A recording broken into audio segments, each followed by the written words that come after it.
Jerusalem Press Club try to do things differently.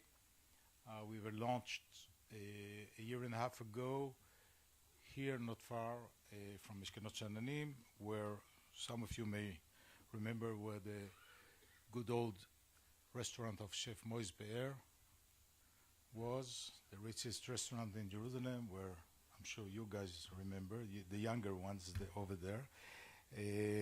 Remember him or Mayor Teddy Kollek hosting the rich and the famous who came to Jerusalem in the 70s, and Chef Moise Be'er would go down and bring the Chateau Margaux 1958 or something and show it and smell it and taste it. So we turned it into a press club where we do hardcore politics, but also we try to attract the attention of the media to the other things that are happening in Israel. And this evening is one of our efforts to remind people that with all the conflict and the problems and the troubles, there's music and art and culture and other things happening in Jerusalem. I think this is against the current, especially today with all the events happening both in our city in particular and in light of the general gloomy atmosphere. We're very pleased to host David Broza and his colleagues. We'll introduce them later. In early 2013, David Broza, Israeli singer, songwriter, went to a Palestinian studio in East Jerusalem, pursuing his years-old dream to make music a bridge builder between Palestinians and Israelis. 8 days and 8 nights of music, food, camaraderie produced a groundbreaking album, this one, A Unique Story, and also a film which was screened last week at the Woodstock Film Festival and to great acclaim. You should know that David had, it's all about the beginning, the good beginning he had 4 decades ago when he served under my command in the Israeli Air Force. So you always need something. He doesn't call me sir anymore, but I forgive him because he became a celeb himself. We'll see a clip, just a teaser, a clip of the film, and then we'll continue. I had heard that he was talking about this record. He's been talking about this for a long time. He just said, I'm going to do it. And maybe no one else is going to show up except me, but I'm going to do it anyway. I can sing a song anywhere. Technically, I could have recorded this album in Tel Aviv, Madrid, London, New York, Nashville, anywhere. But I had to do it in Jerusalem, in East Jerusalem. Don't want to preach to no one tonight. Just want to tell my tale. When the sun will rise tomorrow, it'll shed light on some facts from hell. Clouds are floating in the sky, shift the mood so fast, just like on the streets of Jerusalem, where the quiet's not meant to last. I'm gonna find you tonight. I'm gonna count from 1 to 3. I'm gonna feel the peace within me, with you right here next to me. Me as a kid, all of the Israelis that I've met were soldiers. So I was very afraid from Israelis. They have big guns and I'm a little kid. I don't have that part of me as a Palestinian. It's out, and I get confused about it. I don't come here as an Israeli saying I'm Israeli. I'm gonna find you tonight. I'm gonna count from 1 to 3. We like to be in line, like in camps, and to know who is with who. When somebody is not so clear, you're gonna have problems. You're this guy who does not belong to us, you know? So he's probably with them. I feel at home already. if you just try to change, it could happen to you. You right here next to me. What I believe in is breaking down the walls that are in your mind, that are in your heart. And those you can only do when you establish eye-to-eye contact, physical contact. I think music and art altogether is the one area that humanity has where everything is open. East Jerusalem, West Jerusalem, Shalom, Salam. I'd like to invite the dreamer who made the dream come true to talk about this project, David Broza.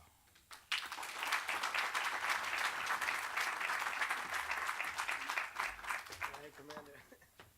Sir. Sir, thank you, sir. Well, thank you very much, Uli. It is actually really nice to finally share an evening together. We've been meeting on and off, and I've been reading his columns for the Miami Tribune and for other papers that he's been writing for years, and I love his way of thinking. So it's even a greater pleasure for me to be here with him. I'll just speak briefly because we do have some more footage I'd like to share with you. This is not the screening of the film. Last week we had the premiere of the film, world premiere in the Woodstock Film Festival, which I thought was almost like a dream. It's not even a dream. It's something I had never even dreamt about, like, you know, presenting an East Jerusalem, West Jerusalem project in Woodstock. Like, all right, it's the capital of the world, music-wise. And we did, and the audience was, as you would expect it, opinionated, really kind of different, a lot of hippies.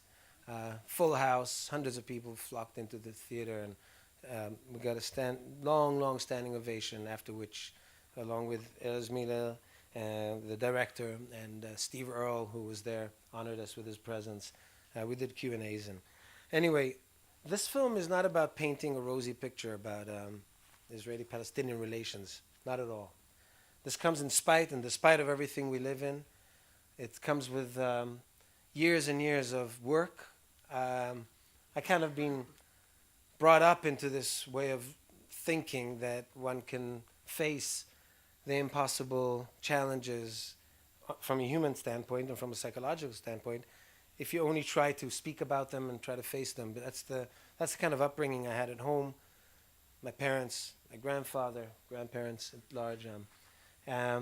So when I moved here on a irregular basis, I'm saying moved, I started coming and frequenting a studio in East Jerusalem. It's called the Sabrin Studio, which is run and actually operated and owned by the most prominent Palestinian music group for years, called Sabrin.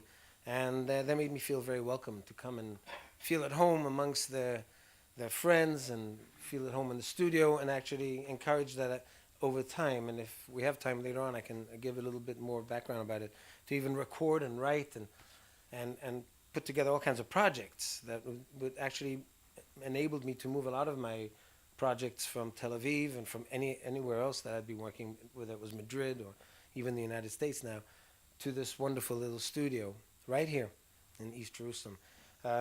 This film actually gives kind of an insight into some of the people who were involved, some of the thoughts that they have, and some of the atmosphere and the feel that was caught within the studio during those 8 days and 8 nights. And again, I didn't think of 8 days and 8 nights, I swear, as a miracle kind of making 8 days and 8 nights, but it sounds like it, because when we walked out of the studio after 8 days and 8 nights with an album in our hands, we felt like we had accomplished the most sweet, wonderful gift for our lives and for our experience. Everybody was at that studio. It was hard to believe that we're walking away from those 8 days of euphoric state of mind that we were in, all thanks to music. A lot of it, of course, under the music, there's the food. Under the food, there's the wine, the camaraderie, the friendship that took place. having said this, I think we should watch the next 10 or 15 minutes that Erez Miller, the director, has put together for us, after which I will invite Mira Awad here and Erez Miller himself on stage, and perhaps the producer, Gidi Avivi, and we can take questions and tell you a little more stories. And I have my guitar so we can play some songs too. Won't go without that. So thank you for now.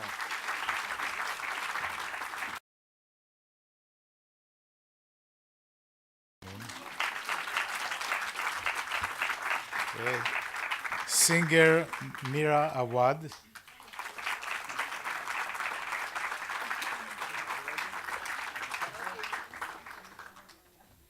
Director Erez Miller.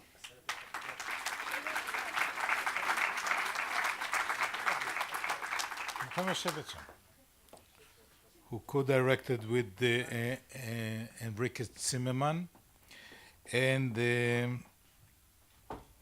producer Gidi Avivi.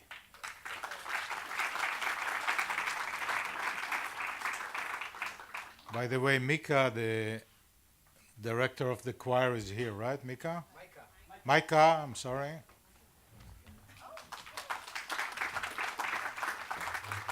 Good job. We'll take questions, and with your permission, since we're talking about this Jerusalem press club, we start with the press, okay? If you have questions, and then we'll move to others if people are interested.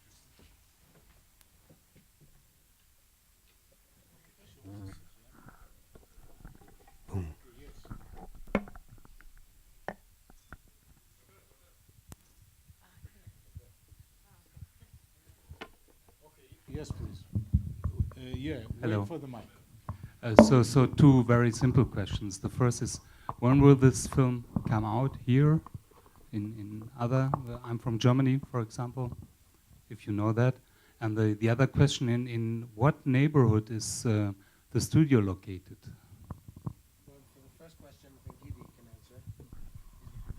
Okay, so we just had our world premiere of the film last week at the Woodstock Film Festival, and we're going to have a New York City premiere next month at the other Israel Film Festival. And we are currently entering the film to different film festivals and negotiating with different distributors all over the world. So 2015 would probably be the year of... You have here Leah Van Leer. Maybe you can negotiate with her or something. It's always a pleasure to negotiate with Leah Van Leer, so we'll be honored to do that. But we'll have the Israeli premiere later on, and then the film will go over the world. As about for the studio... Well, the studio is in Sheikh Jarrah. So yeah, it's a kind of a hidden little. It's an enclave. It's what looks like a private home from the outside, and it's been there for. I've known it for 16 years or so. So I'd say it's probably there for about 20 years, if not longer. Small, intimate, cozy, and homey, and just a place to make music. Good. My name is Nick Schiffer, and I work for Al Jazeera. We heard your explanation at the end there for why it's important to do this kind of project. And I just wondered if you all could speak a little bit about whether at any point you thought or think that notion is naive, that it's fruitless, and how, kind of on a scale, whether you did think it was naive before and whether doing the project has made it feel more or perhaps less fruitless. I'm not going to speak for long, just for a second. You know, let it be naive, and this is the way I want to live my life. Adam and Eve were naive, and see what they got us into. That maybe Mira could say something. You on the spot? Sorry. Would anybody else like to head on this? I feel naive. Yeah, I don't know. If you, Gidi. The film itself has all sorts of perspectives part of it, inscribed in it. So we have David, of course, who initiated this project, and we have his songs, but there are all sorts of different filmmakers who are involved in making this film. We have all sorts of artists like Mira, all sorts of either both Israelis and Palestinians and Americans. So I think the overall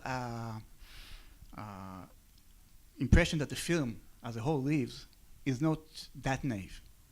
And just wait for when the time you see the whole film, and I think you'll have a different perspective of what it says. But of course, I think all of us shared David's vision about the power of music and what it can achieve. So that was we all joined him in doing it. I'd like to just add something not necessarily relating to your question, and that is introduce Mira Awad, because I don't think, I don't know how many of you know of Mira Awad's work as an artist, as an advocate for peace or for coexistence, as a Palestinian Israeli artist who's an activist, somebody who I admire tremendously for being who she is, but primarily I love singing with her, and I say that in the film, I say it every day. We found a beautiful way of blending our voices, but she represents, the exact story that I'm trying to break, that equation of them and us. It's the we, and exactly how Isa opens in the film, saying, "This is our Jerusalem." I mean, everybody's. As if you have to explain what does our mean. It's everybody's. So maybe Mira would like to say something, being from about the naive part. Exactly. Back to you. Yes. I always say I don't assume that a song or a movie or a theater play or anything will change the world. I hope it does. I always have the hope that it does. Maybe I'm naive to have that hope still in me. I don't assume it, I don't presume it, but still we have to make it. We have to do it. I mean, I think I speak for both of us when I say this. Like, if we stop doing these things, then they won't exist. So the some of us who do have that little naive hope have to keep it alive all the time. And it's hard work, I have to tell you. It's very hard work to keep that faith alive. I had the most difficult time during the last escalation with Gaza to keep that faith alive, that something will come out of this hell of a place for us to live like a normal life, so that Muhammad would have a tree, for God's sake, such simple things make the stories personal and not politics.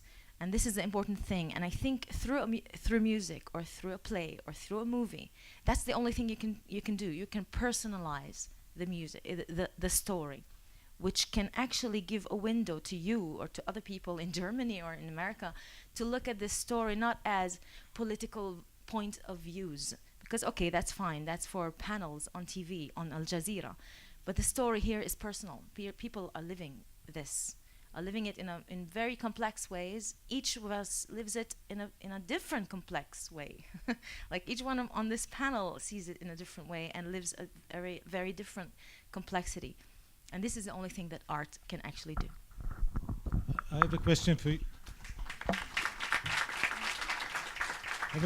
you. How difficult was it to produce this film in a I mean to direct and produce in a such a tense environment or complicated and complex environment? It was hard. It was hard because we didn't even know when we started these 8 days of recording with David who will come and who will not, because it was Palestinians, Israelis. We didn't know. Also in the movie, if you will see the full movie, you will see that there's time that David was worried that he will be with himself, with the guitar in the studio. But eventually, everybody came and it's worked. When we served the food, they started coming. We smelled it all the way. And the drinks, if I remember correctly. And also, I think when I was with David in Shuafat in the refugee camp, I don't know, it was my first time. I was a lot of time as a filmmaker in the West Bank, in everywhere, but it was the first time that I was feeling protected. It was like he was going like a soldier, but instead of a gun, he had this guitar. So his guitar make me feel safe. Maybe it made me also naive. I'm usually, it's also for you, I'm usually a very cynical, I'm a very cynical filmmaker, as Israeli filmmaker. And I had a very part that I had hard time with this movie. I'm not agreeing with everything that David is believing in. It's not that I'm opposite, but we have our difference. But he convinced me a lot of time that music have a very strong power. That it's naive, but it's work. So I'm cynical. I'm not like this, but you make me. Yeah. Fair, yes. Hold on one second.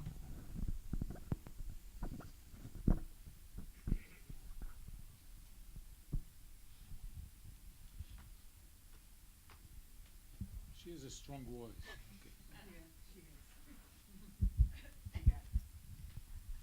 Would it have been as easy to bring Palestinians to sing in a studio in Tel Aviv as it was for you to go to East Jerusalem? Well, you know, this is we're living in a world of evolution. I will just point out that my first meeting with Sabrin was in the most popular and perhaps best studio that Israel had at the time in the early 80s in Bnei Brak, you know? And I could only afford Studio B, which was a small studio, and I did an album called Klaf.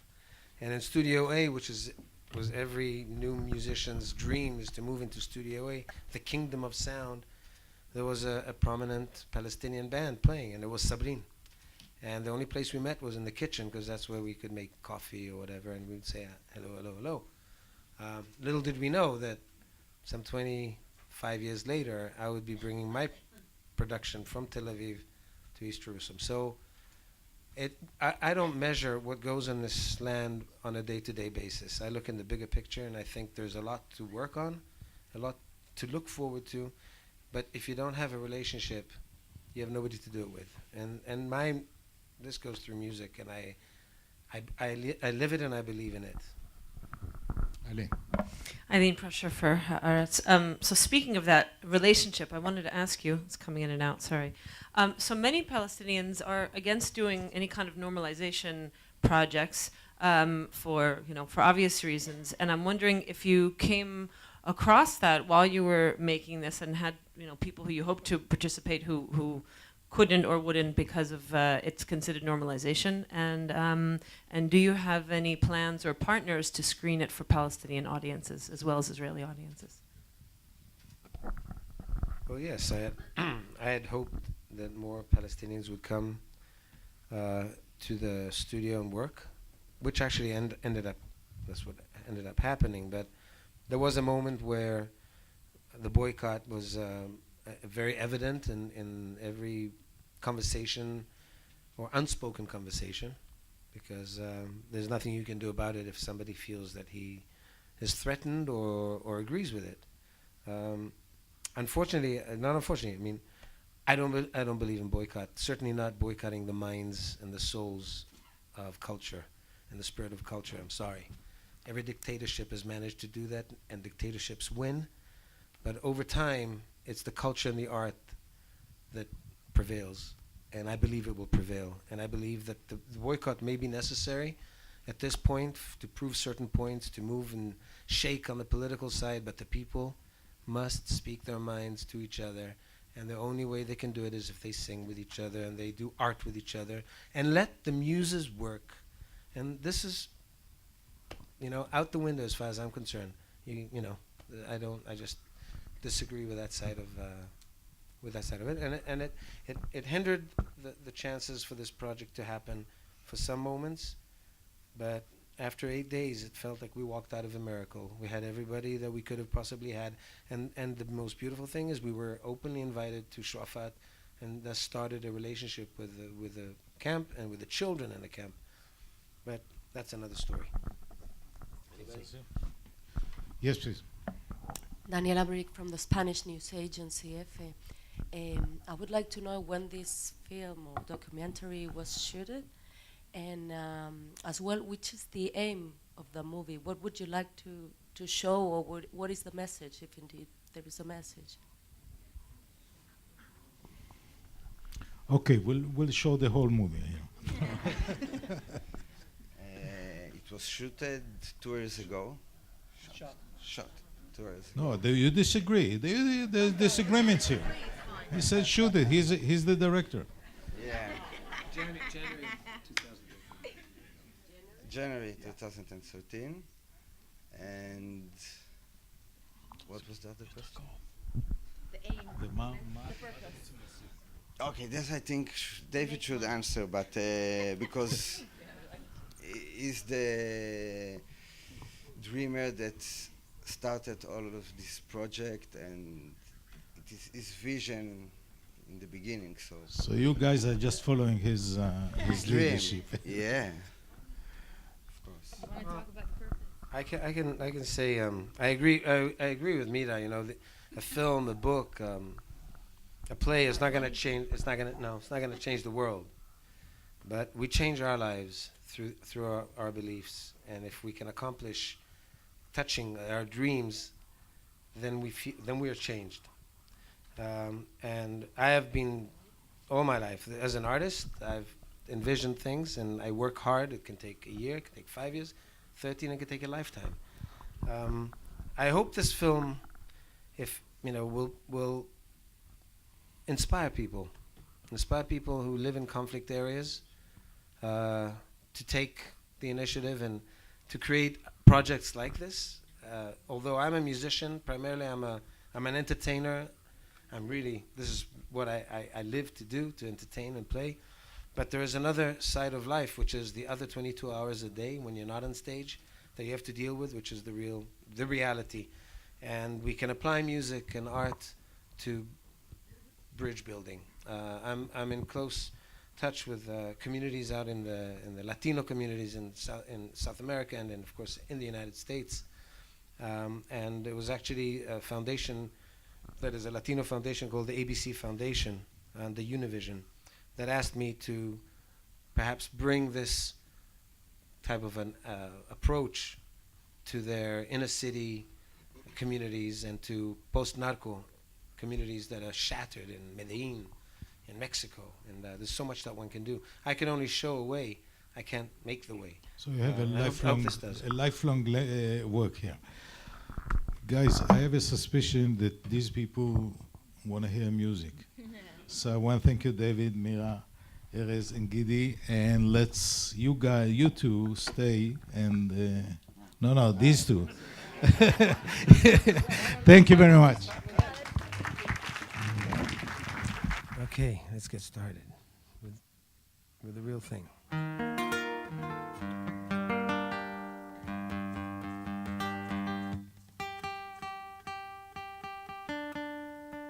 This actual album started by me writing out a few songs without really knowing that I'm about to turn them into an album. It was just some songs I was writing. And the first of these songs is this one, which I call 1, 2, 3.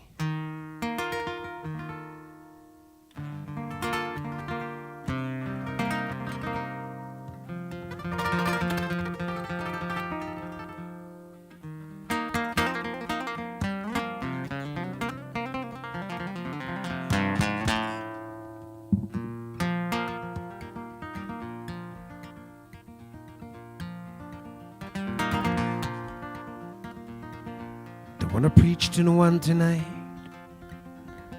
Just wanna tell my tale. When the sun will rise tomorrow, it'll shed light on some facts from hell. Clouds are floating in the sky, shift the mood so fast, like on the streets of Jerusalem, where the quiet's not meant to last.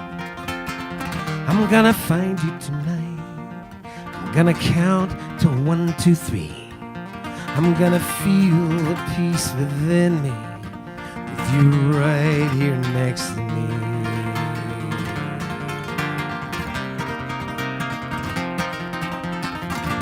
I was born into this reality. I was brought up with a war. It doesn't mean I must accept it. Don't wanna fight no more. Young people from all over stray away and cross the lines. It's a dialogue that we're seeking, and we're running out of time. I'm gonna find you tonight. I'm gonna count from 1 to 3. I'm gonna feel the peace within me with you right here next to me.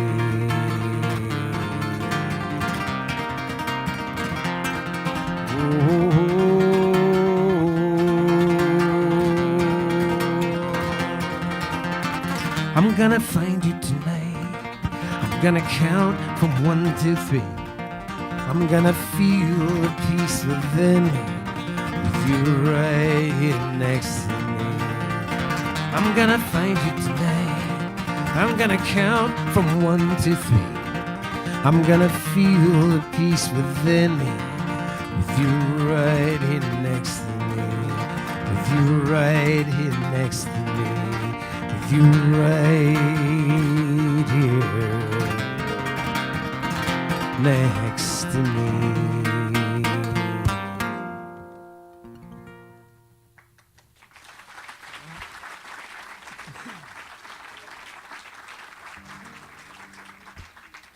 Before I invite Mira to join me, I'd like to do a song which was very pivotal, important in the making of this collection of songs. I was preparing the songs, and knew that I was already going to go into the studio when I called a friend of mine in Los Angeles. His name is Peter Himmelman. I don't know if any of you know him. He's a great singer-songwriter and a very funny guy. And I was telling him what I was doing, and he said that, interestingly, he'd heard Judah Pearl, the father of Daniel Pearl, the slain journalist, read a poem in the synagogue about a week before. It was called The Lion's Den, and that I should read it. So I called Judah Pearl. I've been following the drama and the great work that this family has done, that Judah and Ruth Pearl have done. As a matter of fact, this month of October is the Daniel Pearl Music Month, and actually tomorrow night we're going to be playing, Mira is going to be playing on the Jerusalem Youth Choir. We're going to be playing a concert for the community in Lod, which is going to be a very nice meeting that we're going to have all on stage. Anyhow, I called Judah Pearl and asked him for the poem. I told him I heard about it, and he was happy to send it to me. Then I asked for permission after reading it if I could turn it into a song. And so we recorded this in the album. It's called The Lion's Den. And I recorded with another wonderful orchestra from Nazareth, an orchestra that teaches Arab kids and Jewish kids. They play classical music together, and they accompany me on this song. It goes like this.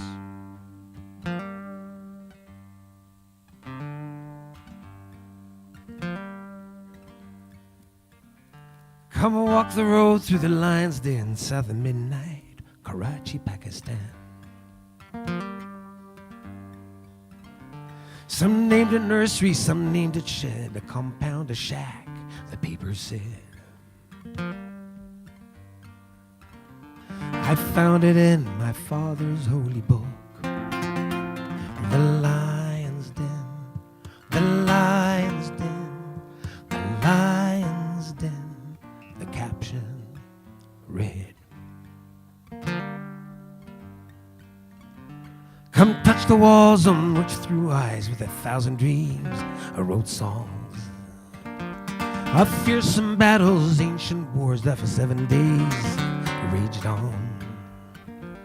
I found it in my father's holy book, the Lion's Den, the Lion's Den, the Lion's Den, the caption read. Never in the history of humanity there's been such pain. Never has there stood the son of Abel so fiercely facing Cain. Never has a ray of light, intense and charging aim, eliminated evil in his name.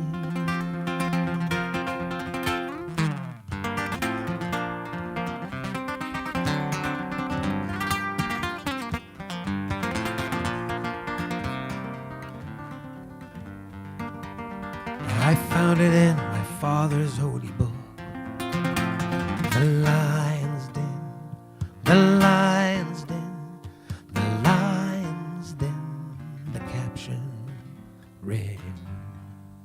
The lion's den, the lion's den, the lion's den, the caption read.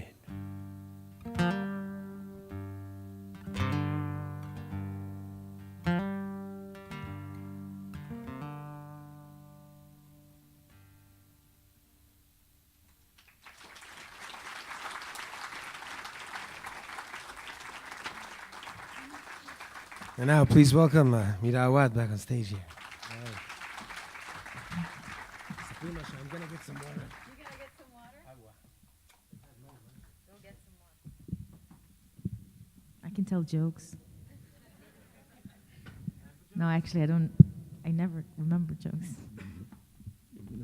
Life is funny without jokes.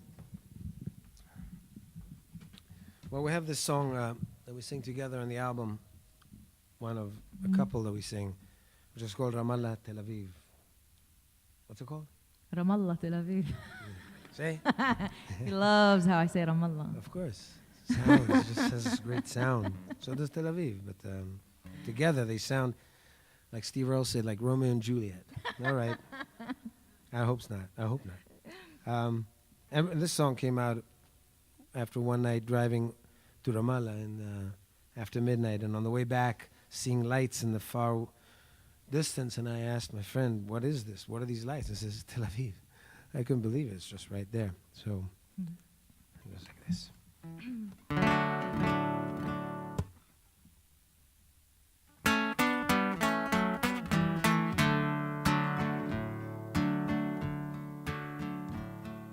I live my life down by the shore. I take my walks, make love and more. Up on the hill they live to love. The romance lingers up above.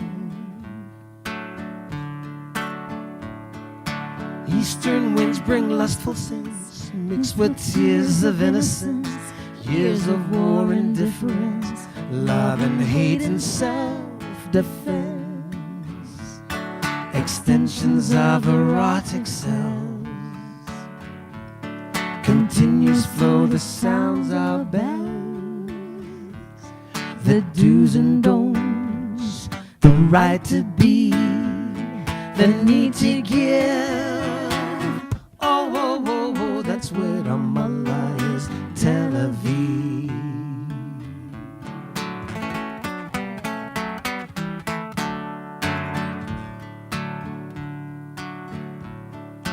As I stand up on the hill, I recognize now how it feels to see the lights that shine so bright, invitingly yet out of sight. Reality and fantasy, so close and yet so far it seems. Or will we see the day come soon, so we can live in harmony? Extensions of erotic cells. Continuous flow, the sounds of bells. The do's and don'ts, the right to be, the need to give. Oh, oh, oh, oh, that's where Ramallah is, Tel Aviv.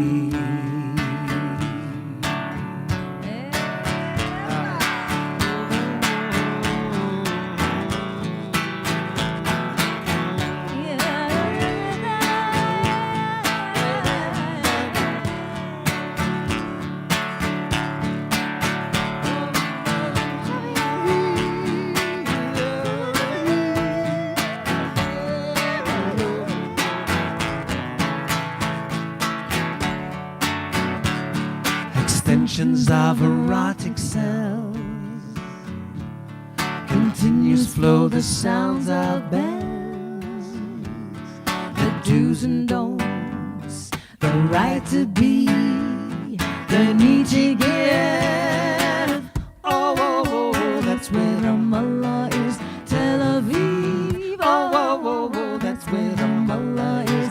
Tel Aviv. Oh, oh, oh, oh, that's where Ramallah is. Tel Aviv.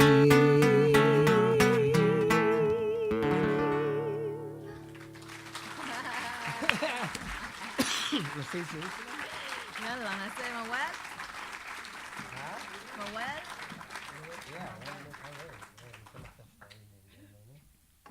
So we normally don't sing this together, Yeah. except unless we're jamming. But We're this is jamming. we're jamming. We're gonna do the title song of the album, which I wrote with Wyclef Jean. I don't know if you're familiar with his writing from the Fugees, and I thought if he writes the song with me, he'll at least want to come and visit the studio. But we're still waiting for him.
Same face in the Gaza is the same face I see out in California. Same face in Jericho is the same face I see out in Mexico. Same face in Tel Aviv is the same face I see out in New Jersey. So many places all share the same faces. East Jerusalem, West Jerusalem, Shalom, Salam. East Jerusalem, West Jerusalem, Shalom, Salam. Same face in the Haifa is the same face out in Nevada. Same face in the blues is the same face out in New Orleans singing the blues. Same face in London town, the same face out in Kingston town. So many places all share the same faces. East Jerusalem, West Jerusalem, Shalom, Salam. East Jerusalem, West Jerusalem, Shalom, Shalom, Salam. Feet in the sand, eyes to the sky, ears to the wall, saying, wondering, is things change ever gonna come at all? Spread a little love in in the morning. Spread a little love in the evening. Spread a little love before you put your head down. Maybe when you wake up, the world will be a better place.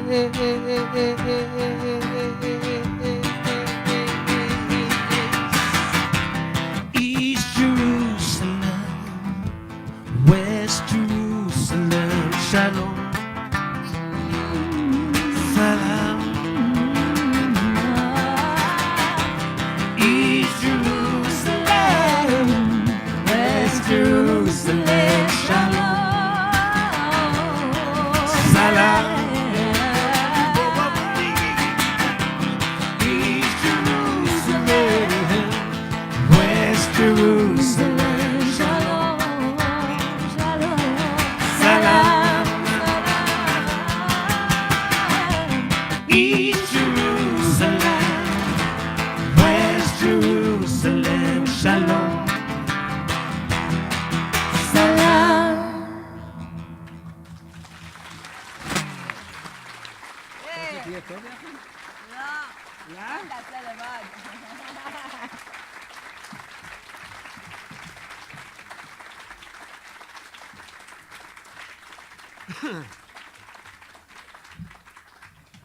Thank you, Mira. It's so much fun. Well, I want to conclude this musical part with the song that started me off on this whole career of mine 37 years ago, almost 40 years ago.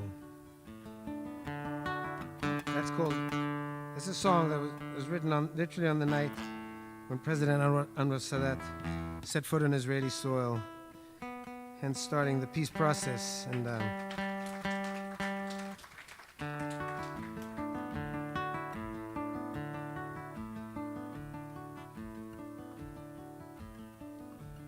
אני מביט מהחלום, וזה עושה לי די עצוב. האביב חלף עבר לו, מי יודע אם ישוב. הליצן היה למלך, הנביא נהיה ליצן, ושכחתי את הדרך, אבל אני עוד כאן, ויהיה טוב, כן, לפעמים אני נשבע. אז הלילה,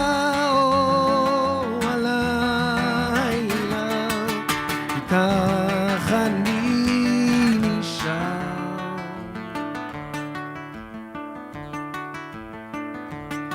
ילדים לובשים כנפיים ועפים אל הצבא, ואחרי שנתיים הם חוזרים ללא תשובה. אנשים חיים במתח, מחפשים סיבה לנשום, ובין שנאה לרצח מדברים על השלום. ויהיה טוב, כן, לפעמים אני נשבע. אז הלילה,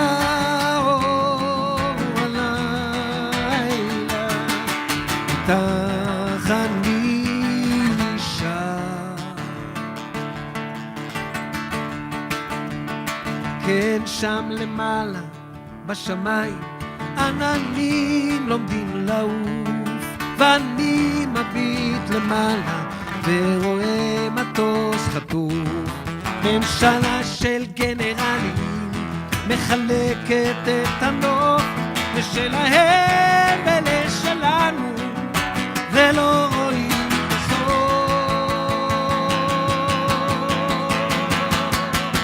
הנה בא נשיא מצרים, איך שמחנו לקראתו, פירמידות בעיניים ושלום במקטרתו, ואמרנו היי בוא נשלימה ונחיה כמו אחים. ואז הוא אמר קדימה, תצאו מהשטחים ויהיה טוב, יהיה טוב, כן. לפעמים אני נשבע, אז הלילה, הלילה, איתך אני נשאר.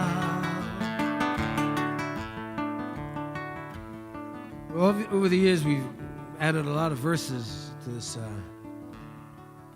song. Every time there'd be a hopeful moment, my friend, the poet Jonathan Geffen, who wrote the words to this, would call me up and say, I got a great new ending for the song. I'm sending it to you. So I'd add it to the end, and I'd sing it for a couple of weeks and get disappointed and let it go. I don't know. I'm not kidding if I say to you there's close to 30 verses. And I'm known to be playing, long nights. I could play this till sunrise, I guess. It still won't change anything, but I don't know, you'd be sick of the song. But, can you believe this? The first song I wrote, but I sing it still every night. There's one verse that concludes the song, I think, most appropriately, and it says that we shall learn to live together under the olive trees. And the children will grow up, knowing no more war, no terror, no frontiers. And that fresh new grass will grow over the graveyards for love and peace. For after 100 years of war, we haven't and will not lose hope. עוד נלמד לחיות ביחד בין חורשות עצי זיתי.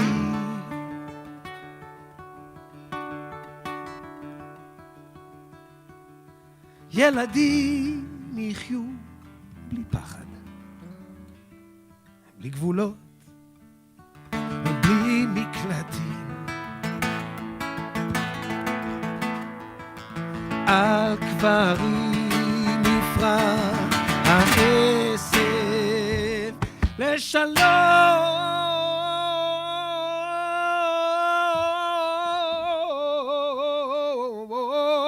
ואהבה. 100 שנים של חרב עוד לא עבדה התקווה, ויהיה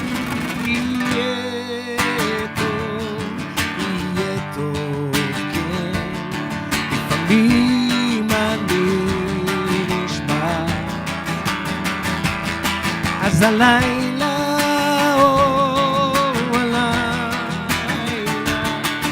איתך אני נשאר, ויהיה טוב, כן. לפעמים אני נשבע, עוד הלילה,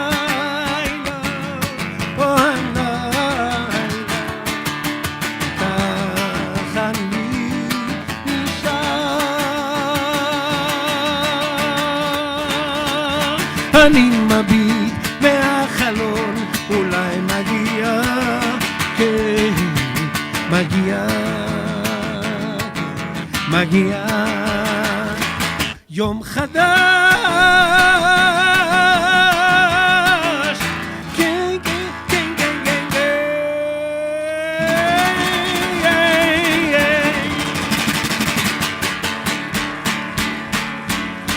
יהיה טוב.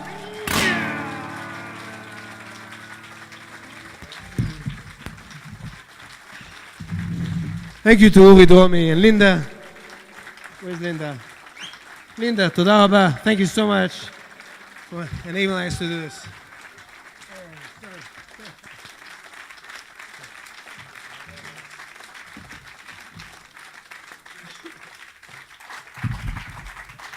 Thank you, David. I think you touched the heart of all of us here.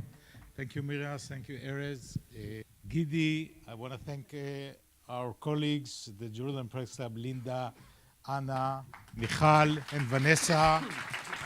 I want to thank our friends here from the Jerusalem Foundation, which works day and night for the coexistence in this city. Thank you for coming, and drive safely.